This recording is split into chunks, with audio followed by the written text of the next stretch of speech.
मोठ्याने आवाज आला पाहिजे. परवा दिवशी ॲडमिट झाली होती हॉस्पिटलमध्ये. काल आजचा दिवस एकटीच होती. रात्री माझी मैत्रीण घरी गेली 4 वाजता.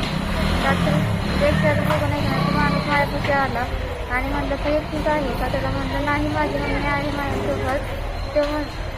ते म्हणलं कधी येणार आहे? म्हणलं येईल 5 मिनिटांमध्ये.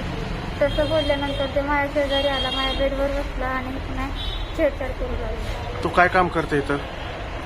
इंटर्नशिपला आहे. नर्सिंगच्या इंटर्नशिपला आहे. बर. आणि तो कोण आहे इथं?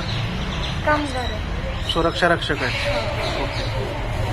बोला मॅडम. थांब नाही काय. जय भीम जय संविधान. आज जी फलटणमध्ये उपजिल्हा रुग्णालयामध्ये जी अनिंदनीय घटना घडलेली आहे, म्हणतात का नाही दूध भाजलं तर ताक सुद्धा फुकून प्यायची वेळ आलेली आहे. 6 महिनेच झालं संपदा मुंडे प्रकरण. हे प्रकरण एवढं बेकार आणि एवढं फलटणला काळिंबा फासणारं घडलेलं असून सुद्धा काही महिन्यातच दुसरं प्रकरण. आज एका मुलीची उपजिल्हा रुग्णालयामध्ये छेडछाड होत आहे. इथं अनेक महिला उपचारासाठी येत आहेत. जे वॉर्ड बॉय ठेवले, जे सुरक्षा रक्षक ठेवले, त्यांचं पोलीस व्हेरिफिकेशन केलेलं आहे का? प्रशासनाला जर वाटत असेल की यांना विचारायला कोणी नाही तर पॅन्टर स्टाईलनं आम्ही जरूर त्याची विचारणा करू व इथून पुढे ज्या घटना अशा घडलेल्या आहेत किंवा अजून घडतील याची दखल प्रशासनानं घेतलीच पाहिजे. व या सगळ्या घटना घडतात याला रुग्णालय सुद्धा जबाबदार आहे. आणि इथे जे काम करणारे वर्कर आहेत यांचं पोलीस व्हेरिफिकेशन केलेलं आहे का? त्यांचं काय मेडिकल वगैरे करूनच शहानिशा करून यांनी घेतलं पाहिजे होतं. आणि महिलांची सुरक्षा बघितली तर महिला सुरक्षेसाठी महिला सुरक्षतेचं महिला गार्डच ठेवली पाहिजे होती. ह्यांनी असं का केलेलं नाही? तर माझी मागणी आहे की महिला हित वार्ड म्हणून सुरक्षासाठी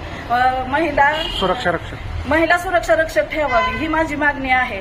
आणि इथून पुढे जर कुठल्या महिलेला धक्का जरी लागला तरी सगळं फलटण पेटवून देईन.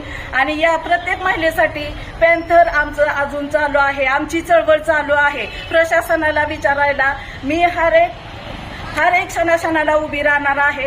तरी आज जी घटना घडली याची मी निषेध करते आणि इथून पुढे ही घटना घडणार नाही याची जबाबदारी प्रशासनानं पण घ्यावी. आणि जी घटना घडली त्यांना सपोर्ट देण्याचं, त्यांना सहकार्य करण्याचं काम पोलीस प्रशासनाही करावे मी त्यांना विनंती करते. प्रकरण दाबण्याचा प्रकार घडतोय काय रुग्णालयाकडून, कारण त्यांना वाटतंय की ह्या आमच्या जबाबदारी नकोय, आम्हाला ह्यात ओवलं जात आहे असं त्यांचं म्हणणं आलंय. पण आज एखादी लेडीज येते इथं उपचारासाठी, जर तिच्या बरोबर अशा घटना घडत राहिल्या तर ह्या रुग्णालयाचा उपयोगच काय आहे? डिलेव्हरीसाठी महिला येतात, अनेक प्रकारे महिला इथं उपचारासाठी येत आहेत, ग्रामीण भागातून येत आहेत. आज एका मुलीला आवाज उठवला म्हणून हे समोर प्रकरण आलंय. ह्याच्या अगोदर सुद्धा अनेक घटना घडलेल्या असतील व इथून पुढेही घडतील, कशाला घडणार नाहीत?